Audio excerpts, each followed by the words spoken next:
Wow, sebuah kebanggaan dan kehormatan gereja Tuhan buat saya dipercayakan untuk pada saat ini menyatakan firman Tuhan kepada kita. And I wanna honor the leaders of this house, our Bishop, Pastor Indra Teh. I thank you for your leadership, for your courageous love even in the midst of crisis. We thank you and we honor you, Pastor Indra and Pastor Christy. Untuk Pastor Yohanes yang sekarang sedang memimpin teknikal yang terjadi pada saat ini, saudara, dan istri dan anak di rumah. We thank you untuk Pastor Julian dan Pastor Rizka dan Jerry. We love you.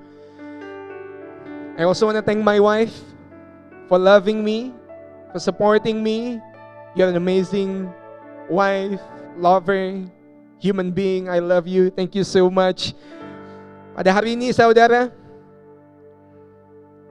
saya bersyukur untuk kesempatan ini dan I ask God, Tuhan, what would you want to say to your people?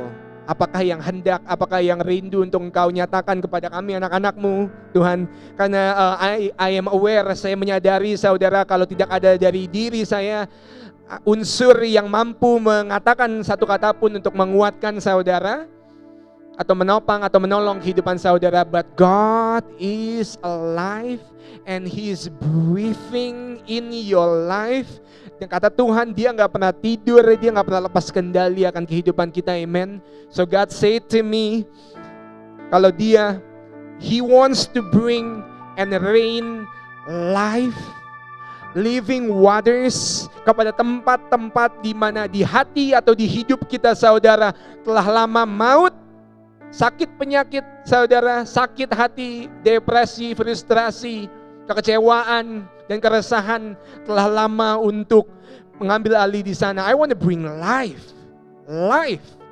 Even out of darkness, I want to bring life. And who should we talk about, God, when you are about to bring life to us? Hari ini kita akan membaca, saudara, dari Yohanes 4. Ini sebuah perikop yang begitu terkenal pada era kekristenan modern yang kita sedang hidupi sekarang ini, saudara. Yohanes 4, saudara, kita akan membaca mengenai seorang wanita Samaria yang menemukan Yesus ketika ia sedang pergi untuk mengambil air di sumur. Saya mulai dari Yohanes 4, ayatnya yang keempat. Lalu Yesus mengharuskan dirinya untuk melalui kota Samaria.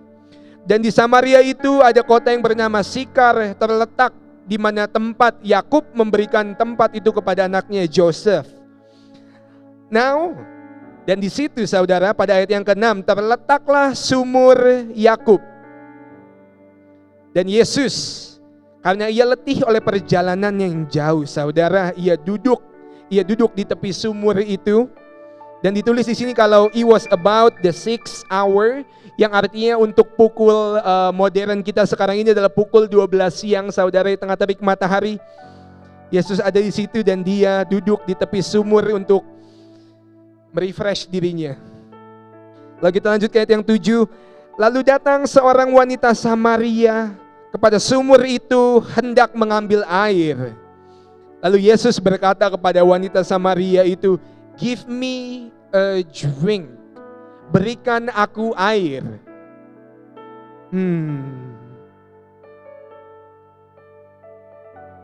Lalu dilanjutkan, saudara, dengan berkata bahwa di ayat yang ke-9 wanita Samaria itu berkata kepada Yesus, "Bagaimanakah mungkin engkau seorang Yahudi, tetapi engkau meminta air daripadaku yang adalah wanita Samaria?" Saudara, garis bawahi wanita Samaria di situ.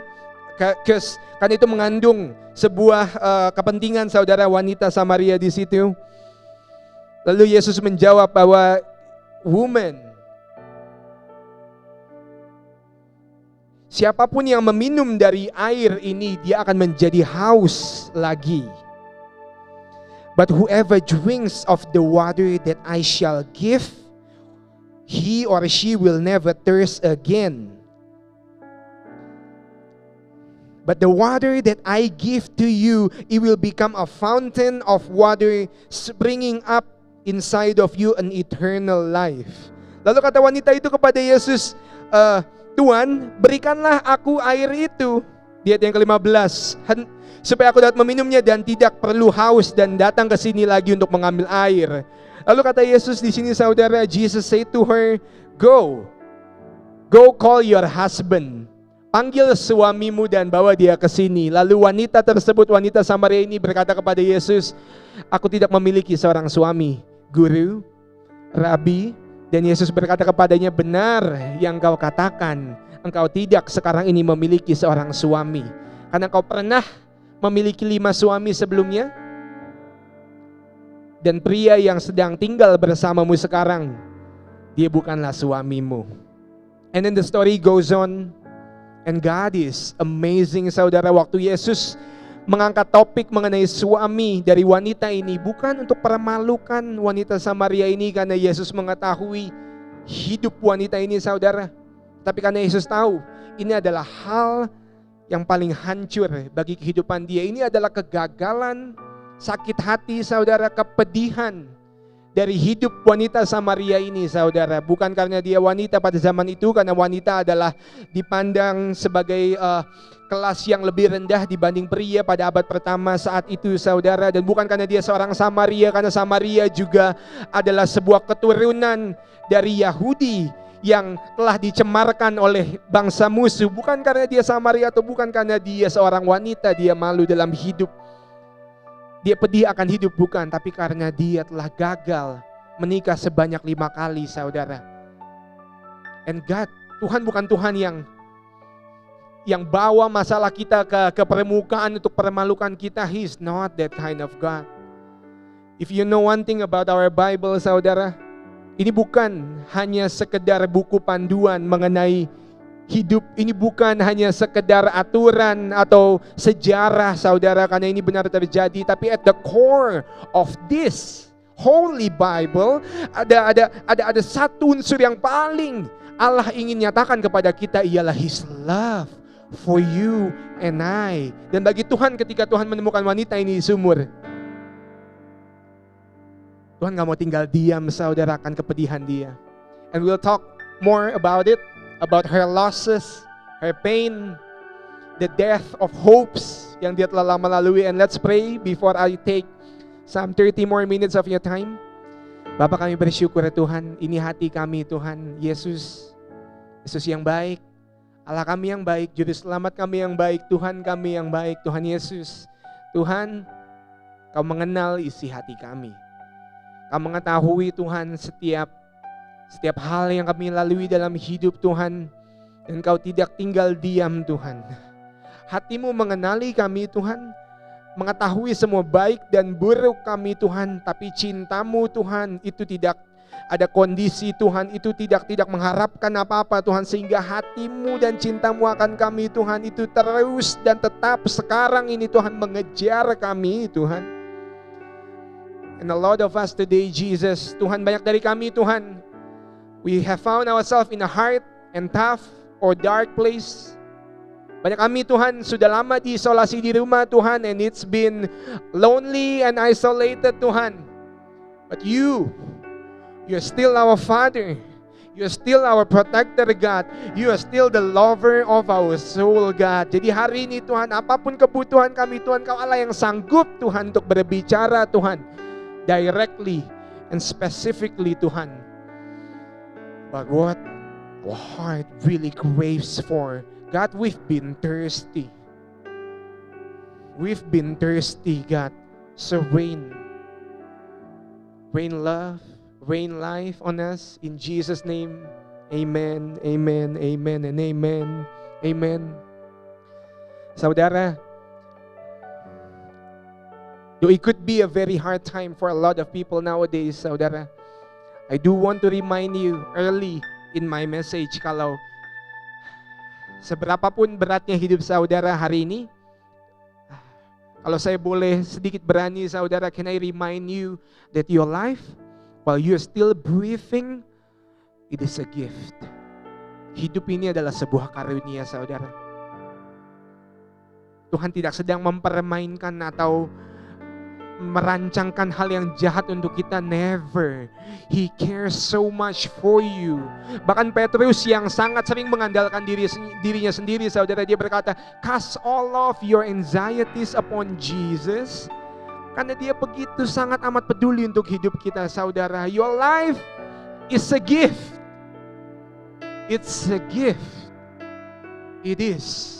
I have a title for today, saudara. And before we go there, saya mau bacakan sebuah data, saudara. Dikutip, saudara, oleh Forbes.com. Ada tertulis bahwa lebih dari 1,5 juta anak di dunia, saudara, pada bulan April 2021 ini. Lebih dari 1,5 juta anak di dunia telah kehilangan satu atau kedua dari orang tua mereka, saudara. And this was published by Forbes magazine beberapa hari lalu pada Juli 20, 2021. Dan ada satu data lain yang ingin saya bawakan, saudara, yang tidak saya miliki di slide. Tidak lama lalu, saudara, juru bicara negara Indonesia mengatakan bahwa ada lebih dari 80 juta anak di Indonesia yang terganggu secara fisik, yang adalah makanannya, atau mental, yang adalah kejiwaan mereka, saudara, due to the pandemic that is going on and is still going on today. Jadi hari ini, before we talk about the life, I want to talk about the opposite of it. Suatu hal yang begitu amat sulit untuk jiwa kita sebagai manusia, saudara, untuk bisa hadapi, saudara. And that thing is called death. Loss. Karena we are meant to live.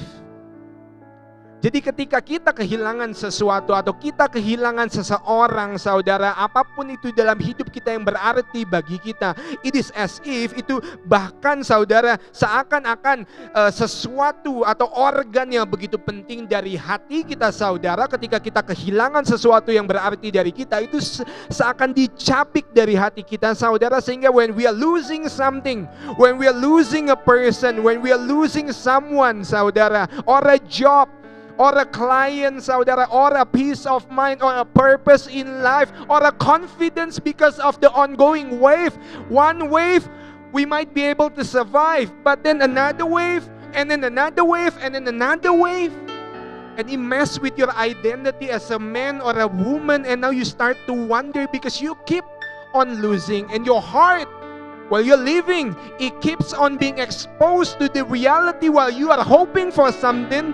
While you're dreaming for something, ketika kita sedang berharap akan sesuatu, ketika kita sedang semangat memulai bisnis baru, ketika kita sedang semangat untuk memulai jabatan kerja baru, ketika kita sedang semangat untuk membina anak yang baru lahir, ketika kita sedang semangat, saudara, untuk membina keluarga yang baru kita mau bangun, and then in life, in the midst of us trying to live, in the midst of us trying to achieve, trying to go forward after the call of God, we are not immune. Bahkan we are so exposed to the possibility of loss, of losing someone, of losing something that is very important. Dan ketika orang atau harta atau sesuatu, saudara, jadikanlah itu kerjaan atau bisnis atau apapun itu hilang dari hidup kita, saudara, itu seakan bagian yang penting dari hati kita ini, saudara, itu tercabik dari kita. Sehingga kehilangan sesuatu itu dapat meninggalkan luka yang begitu dalam. And I want to bring it very personal, saudara.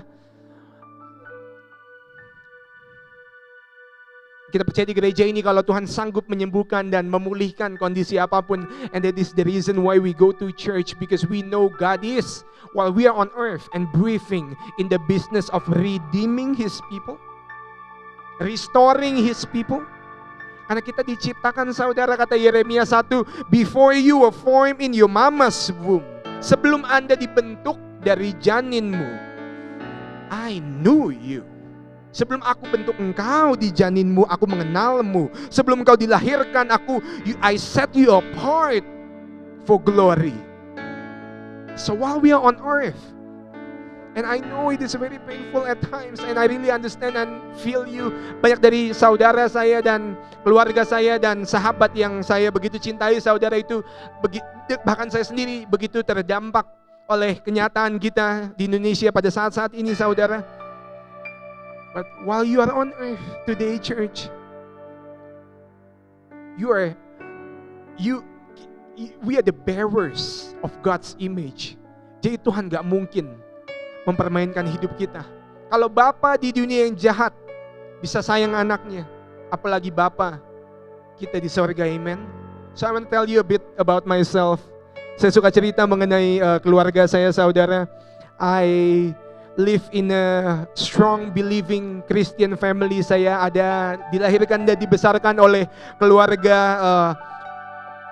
believer, keluarga Kristen yang they are strong in their faith and they love God.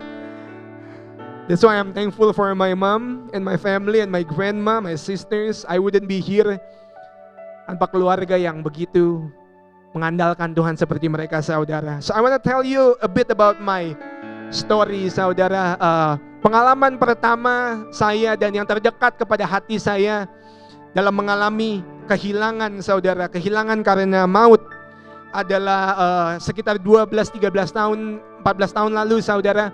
Ketika saya masih berusia 12 tahun pada saat itu, papa saya, he's a man of God, he's a lover, he's a husband, he's a father, he's an amazing God. And he loves Jesus, he loves his family. Sekitar waktu saya usia 12 tahun, saudara, pada Sabtu subuh, itu zaman dimana masih Nokia yang begitu besar, saudara, jadi belum banyak yang manusia atau orang punya handphone. Pada Sabtu subuh, telepon rumah kita ditelepon sama karyawan papa di Jogja. Dan karyawan papa subuh pagi itu, waktu mama saya angkat telepon, somehow kita semua bangun, saudara, pada malam itu. Mama gak bilang begitu banyak, but we knew that the situation was critical and dire. Jadi kita takut, saudara, karena papa begitu sangat berarti bagi hidup kita. Lalu tidak lama setelah itu mama terbang, papa di Semarang waktu itu, saudara. And she told me later that waktu mama di rumah sakit, mama ketemu papa dan papa senyum langsung. Dan mama cuma bilang, papi kuat ya, kita sayang papi. Papi kuat, papi pasti sembuh. Anak-anak masih kecil, papi kuat. Tuhan pasti sembuh, kan papi.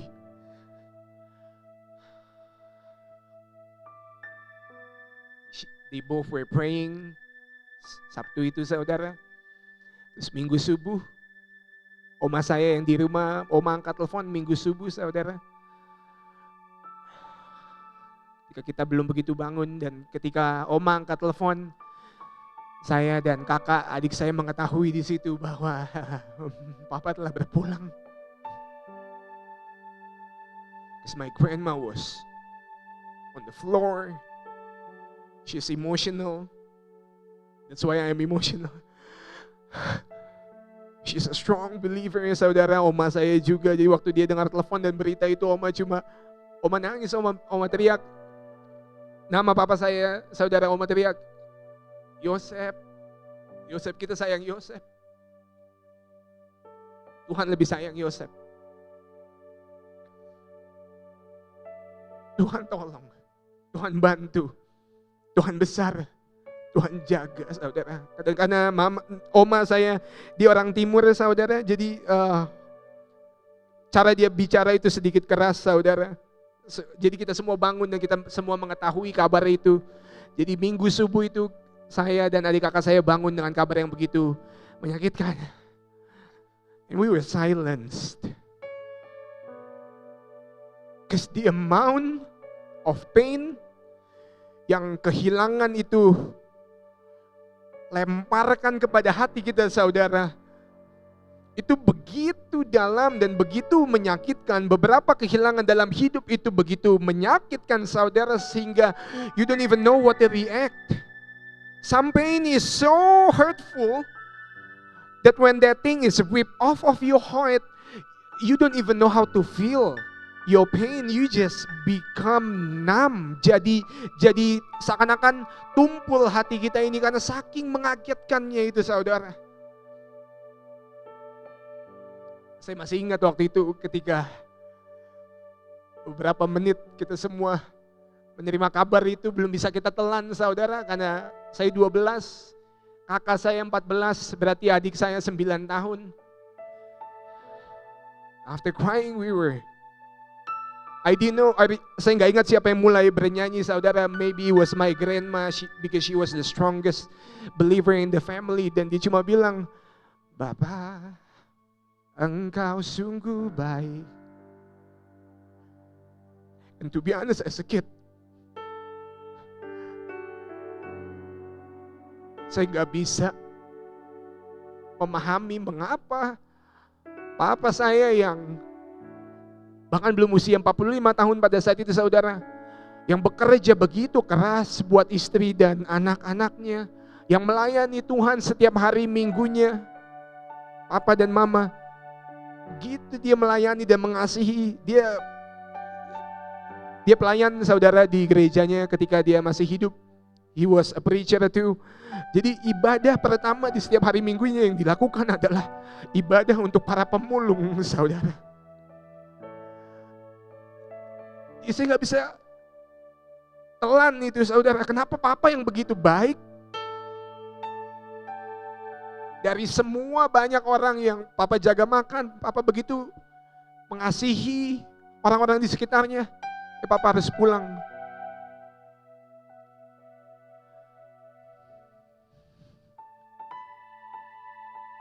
We sang about the goodness of God that morning. Walaupun saya secara jujur tidak dapat merasakan kebaikan Tuhan sama sekali pada saat itu, saudara. But now older, saya boleh katakan kalau saya bersyukur bahwa apapun yang terjadi di hidup ini, saudara, kalau papa udah gak ada. Kalau saya bicara sama jiwa saya sendiri waktu saya lagi susah atau saya lagi depresi, saya lagi takut, saya harus bilang, Tuhan gak mungkin permainkan hidup kita, saudara. Saya ingat papa saya, 1 minggu 3 kali dia bawa kita makan keluar. Dia kerja Senin sampai Sabtu, Minggu dari subuh dia pelayanan. Kalau papa di sorga yang tidak sempurna bisa sayang anak, apalagi Bapa di sorga. Gak mungkin, saudara, dia permainkan hidup kita. Kita anaknya, kita anak Tuhan, saudara. Gak mungkin. Kalau kita masih hidup, dan kadang hidup bisa berat, dan berat itu kadang bisa bahkan berbulan-bulan, bahkan bertahun-tahun, saudara. Tapi I am sorry, I don't want to offend you or disrespect the pain that you are going through. Tapi kalau saudara hidup as a fatherless kid on earth, I would testify to you that I have never been filled with so much fatherfulness, because Jesus is mine and my life belongs to Christ. Jadi kalau saya masih hidup, kalau kita masih hidup, saudara, pada pemberian ini yang kadang berat, I want to tell you that it's a gift. It's a gift. Saya nggak harus nangis secepat ini, saudara. I'm sorry for it. Let's read the Bible, shall we? And go on and close in 15-10 minutes.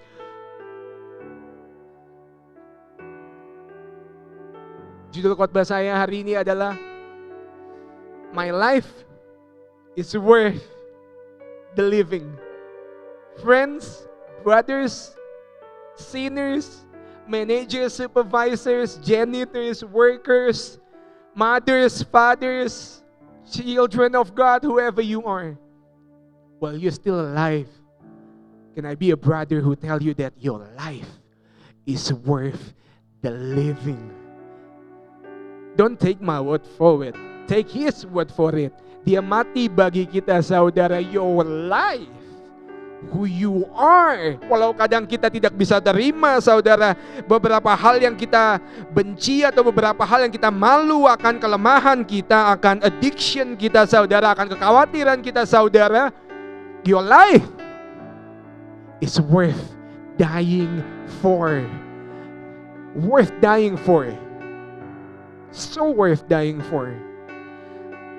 And this woman, siapa yang bisa menceritakan apa yang kau mau bagikan? Saya tanya sama Tuhan minggu ini, dan Tuhan bilang, let's talk about that woman by the well. Karena wanita ini, saudara, dia begitu terkenal di era kekristenan modern pada saat ini, saudara. Dia dikenal bukan karena dia Samaria atau bukan karena dia wanita, saudara, tapi ia dikenal karena pernikahannya yang gagal sebanyak 5 kali, saudara. So we are gonna go back to John 4. Dan saya mau lay down the background sebentar sebelum kita baca. Perempuan pada zaman abad pertama, saudara, di tradisi Yudea, kalau kita pelajari, pada saat itu perempuan dianggap bahkan lebih rendah daripada kalangan rakyat kelas 2, sekalipun Pastor Indra sering berbicara mengenai ini. But not today. Today we have amazing women leaders in the body, in the business, in the family, in ministry. Enyin is an amazing worship leader. Dan saya selalu bilang sama Enyin, you're like a machine gun. You shoot fires of faith and fires of fear to the devil.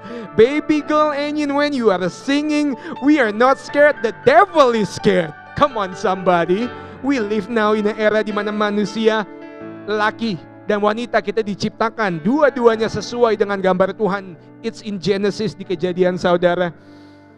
Dan Samaria, saudara, pada konteks Kejadian perikop yang kita baca ini, saudara, Samaria adalah keturunan Yahudi yang ketika beberapa lama lalu, saudara, bagian dari Yahudi, bagian dari Israel itu dikalahkan oleh musuh Assyria, lalu ditangkap captive, lalu diperanak cucukan, sehingga ketika mereka kembali ke kampung halaman mereka, mereka lebih dibenci lagi oleh sanak saudara mereka, saudara. Jadi wanita ini adalah wanita Samaria, saudara, yang hidup dengan begitu banyak sakit hati yang dia harus lalui, saudara, sehingga she's been a living death, a living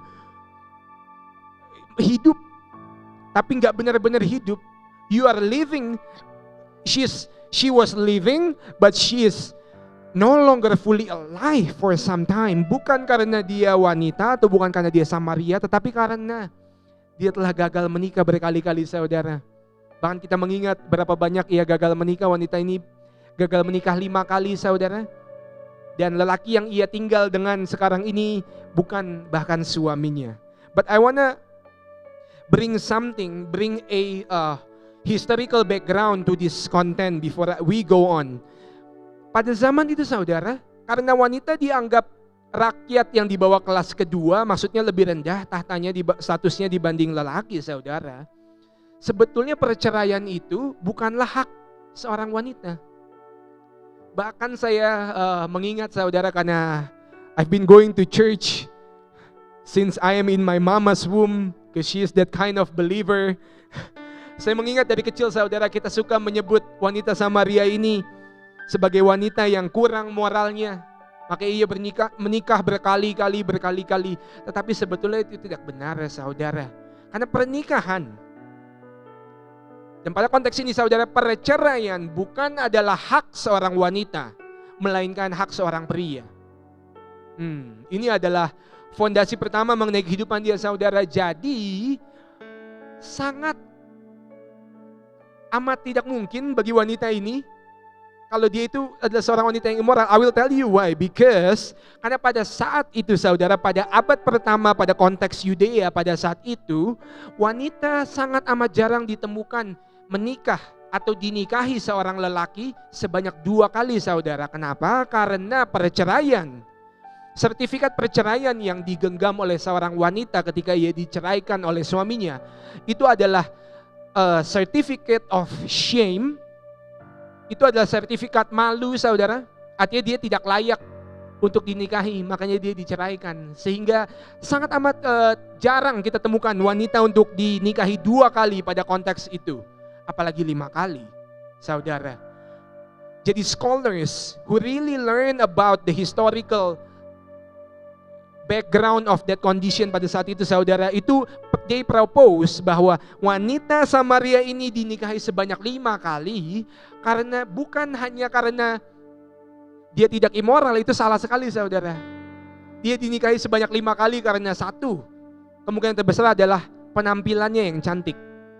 Yang kedua adalah karakternya yang begitu outstanding, yang begitu luar biasa, sehingga sekalipun ia telah diceraikan 1 kali, lelaki masih ingin mengambil resiko untuk menikahi dia. Sampai yang ketiga kali, sampai yang keempat kali, saudara, sampai yang kelima kali. Ada kemungkinan, saudara, yang ditarik oleh para peneliti, para scholars and theologians, kemungkinan besar wanita ini diceraikan sampai sebanyak 5 kali karena ada kemungkinan dia tidak mampu untuk memiliki seorang anak. At that time, itu adalah salah satu alasan utama bagi seorang pria untuk menceraikan istrinya. So can you imagine, church? Dia memandang hidup dia pada saat ini ketika Yesus menemukan dia, saudara. Dia telah mencoba pernikahan sebanyak 5 kali. Mungkin di pernikahan kedua dia pikir, maybe he will love me in spite of my failures, in spite of what I have not, in spite of my mistakes. Di luar dari kekurangan saya, mungkin dia akan tetap pandang saya berharga dan patut dan layak dicintai.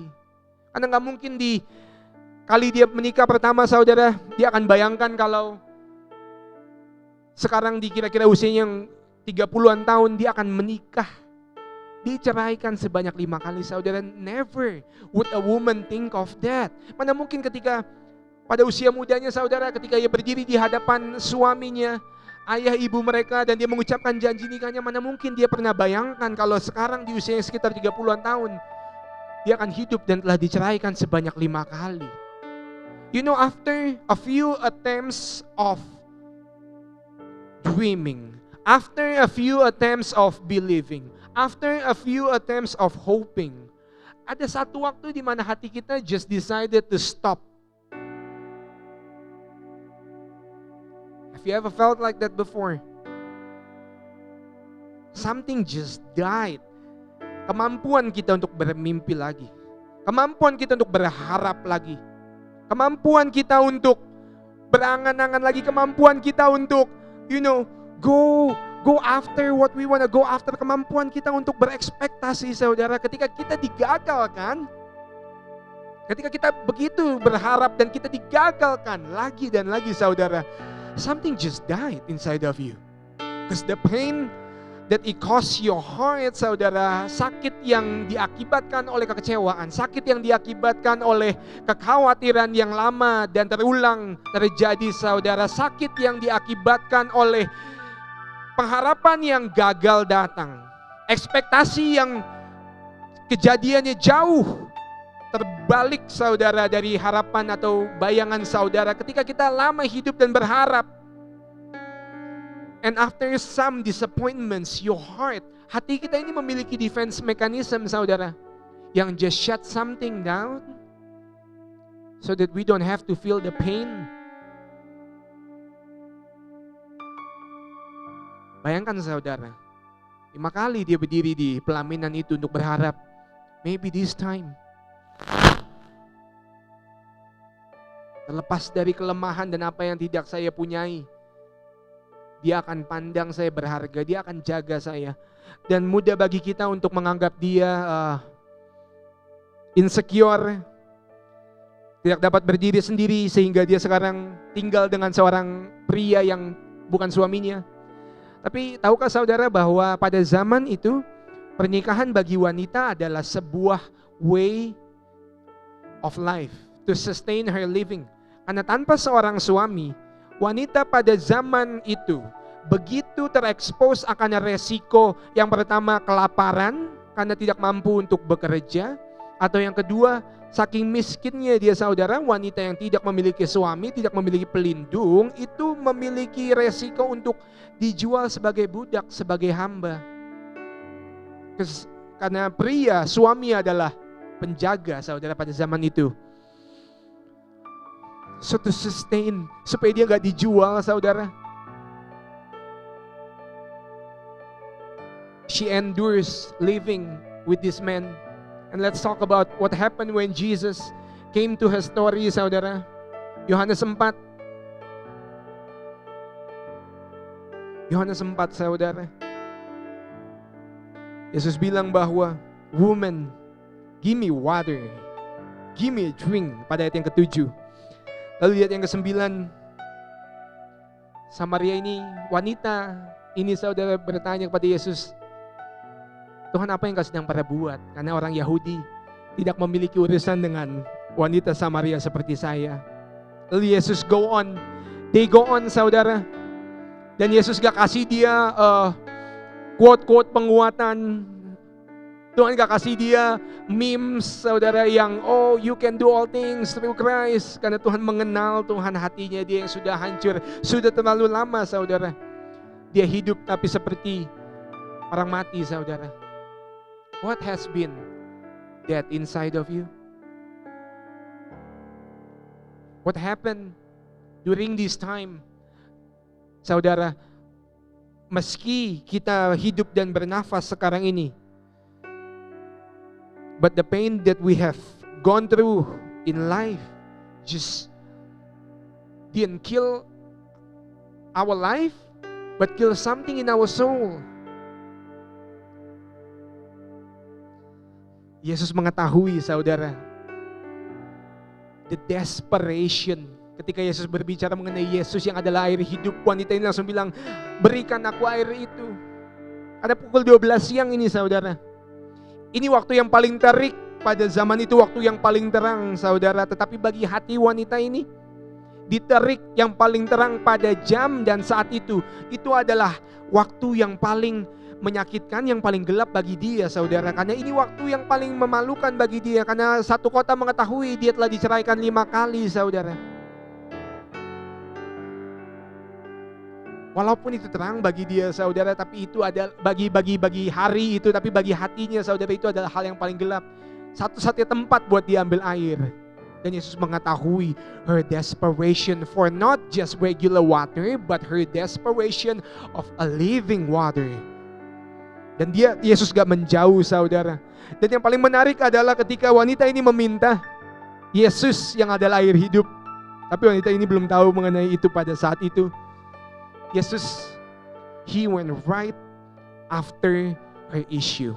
He went right after her biggest disappointments in life. Yesus datang kepada sesuatu yang paling sudah mati bagi hidup wanita ini saudara. Adalah potensinya untuk dicintai. Maka Yesus bilang, "Bawa suamimu." Dan wanita itu menjawab, "I have no husband." Bukan untuk permalukan wanita ini. Parah kamu. Parah kamu. Kotor kamu. Kamu harusnya malu. No. God is good.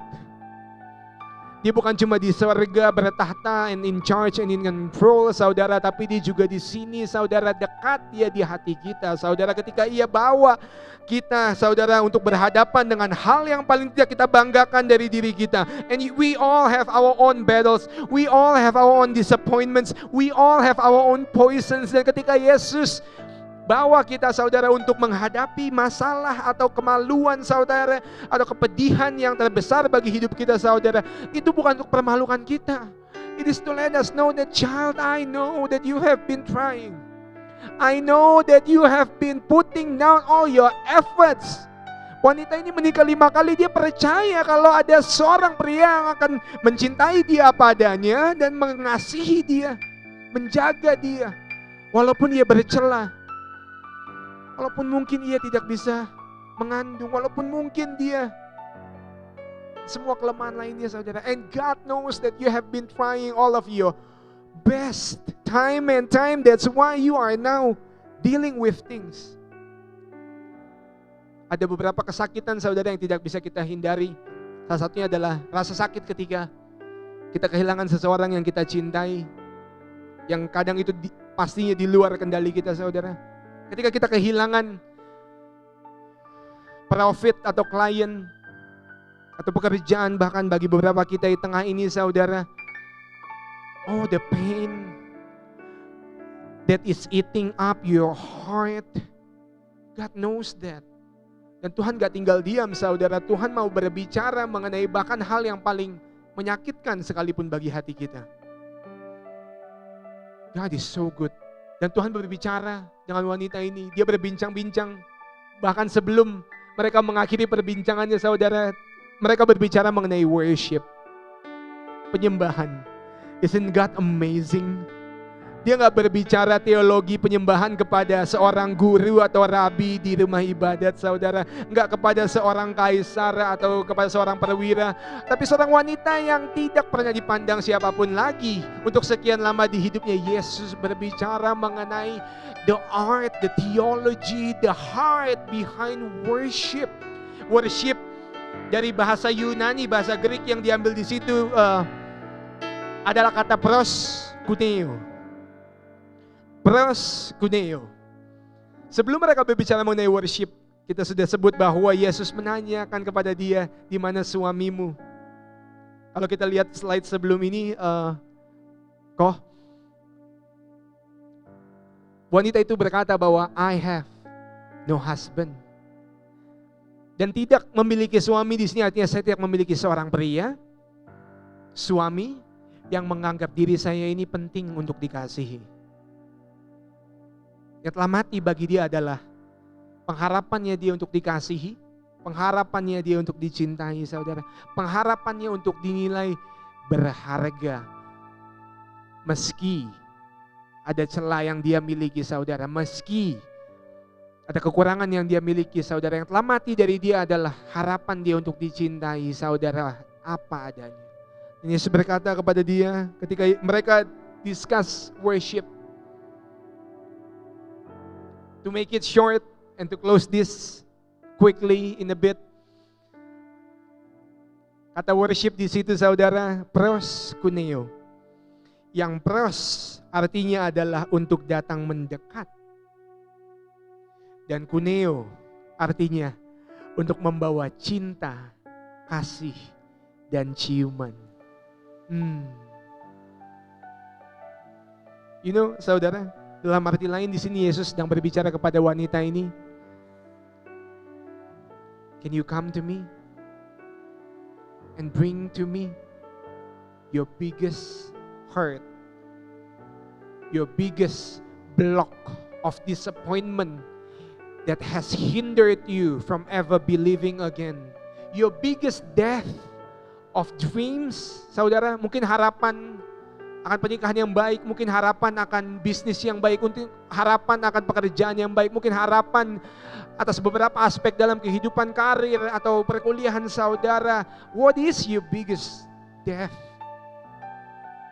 Maybe your heart is still in grieving saudara, dan hati ini sudah lama terluka karena sakit yang diberikan oleh rasa kehilangan itu begitu dalam, dan now we are not able to believe that in this life of ours, di hidup ini, we will see the goodness of God.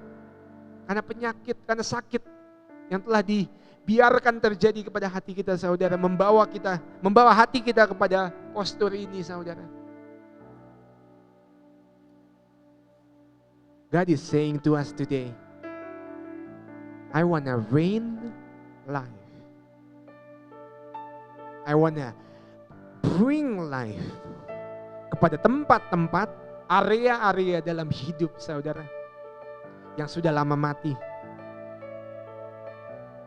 Maybe your financial for some of you, maybe your career for some of you, your confidence, rasa percaya diri saudara untuk beberapa saudara. Mungkin damai sejahtera saudara, mungkin kemampuan saudara untuk bermimpi lagi. Untuk menutup firman saat ini saudara, I want to take 3 minutes untuk bercerita sedikit. And I will close with this. Whatever your pain, church, I just feel it so deep in my heart bahwa there's a healing and a resurrection that is specified with your name on it. And I believe that for myself. And I believe that for my friends who are watching. I believe that for my family who is now watching. Saudara, kalau saya boleh jujur, masa pandemi 1,5 tahun terakhir ini, kalau saya lihat di keluarga saya, sosok yang paling terdampak, secara jujur, is my strong, believing, loving, sweet, fierce grandma. Saya boleh jujur, mungkin oma saya, saudara.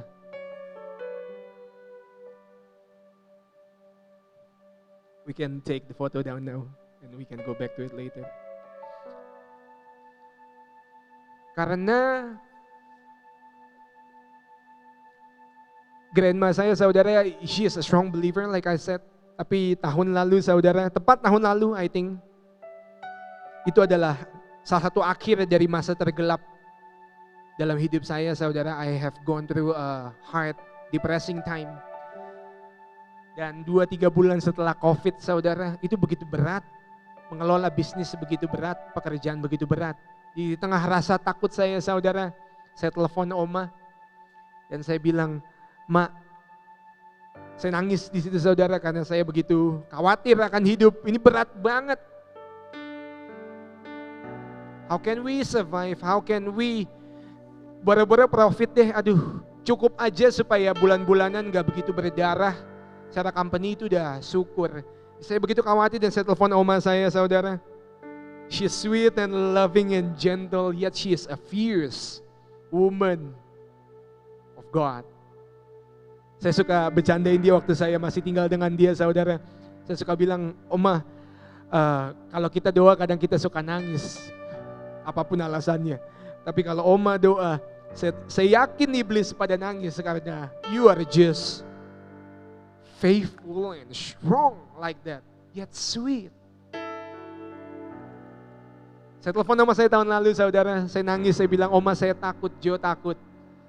Oma tolong doain Jo." Dan oma cuma doain saya, saudara. Oma cuma bilang, "Yosua jangan takut. Yosua anak Tuhan. Ma ini dulu dari daerah, dari kecil sampai sekarang umur segini Tuhan pelihara. Yosua anak Tuhan, Yosua jangan takut." She was so gangster.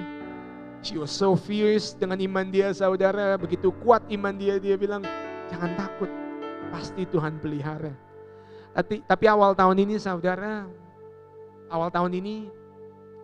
ketika ada waktu saya bisa ketemu oma, terus Januari 2021, dan kita mengetahui April lalu, saudara, adalah ulang tahun oma saya yang ke-70.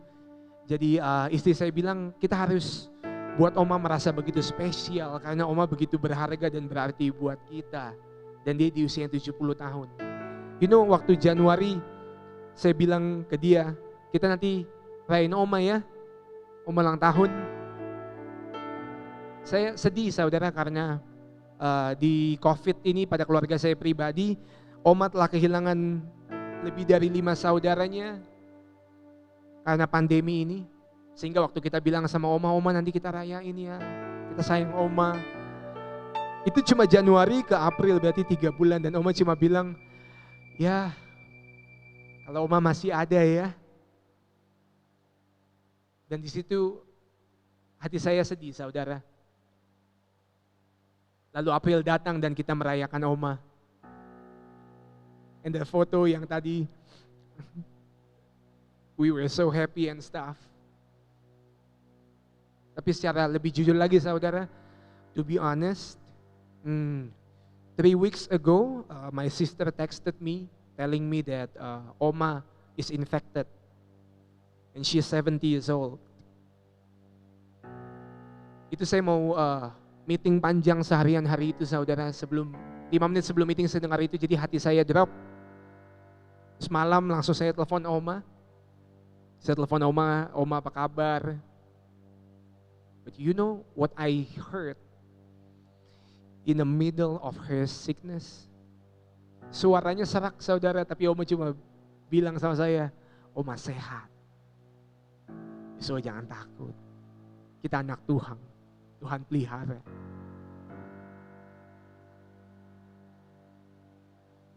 Kesedihan saya di awal tahun melihat Oma hancur di situ saudara, karena now even in the middle of her hardship,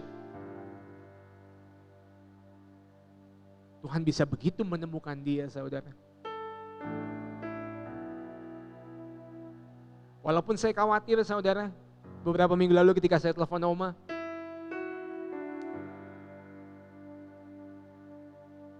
saya begitu heran karena hati saya begitu tenang waktu saya telepon Oma. Oma sehat. Anak Tuhan. Bahkan yang lebih lucu lagi saudara, Oma cuma bilang, kita jangan lama ya Yosua, Oma harus telepon Ii. Dia sibuk saudara. She's hopeful. In the middle of a sickness saudara. She's faith-filled.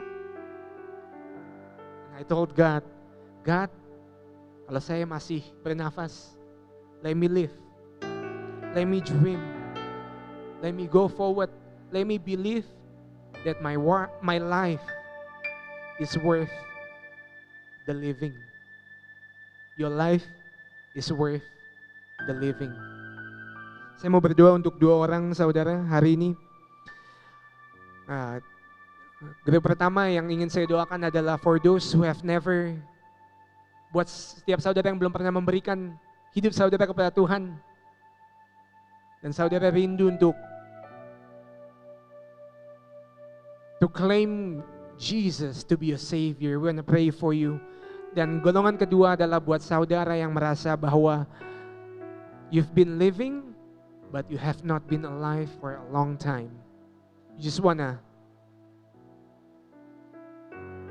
know if it is even possible for you to dream and live a life again.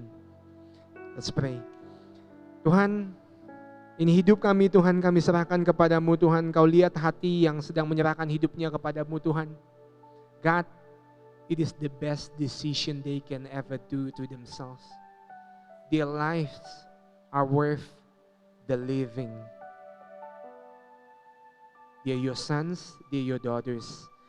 Untuk grup kedua Tuhan, kami berdoa Tuhan, buat banyak dari hati Tuhan, kerabat kami, saudara seiman kami Tuhan yang sekarang ini sedang mengalami rasa khawatir Tuhan, rasa takut, rasa gagal bahkan dalam hidup Tuhan, rasa tidak percaya diri lagi Tuhan karena krisis ekonomi ini Tuhan, rasa tidak mampu untuk berharap akan hari esok yang lebih baik lagi Tuhan karena pandemi yang jalannya begitu lama Tuhan. Kami berdoa Tuhan, God, today we come to you and bring the part of us that is most broken.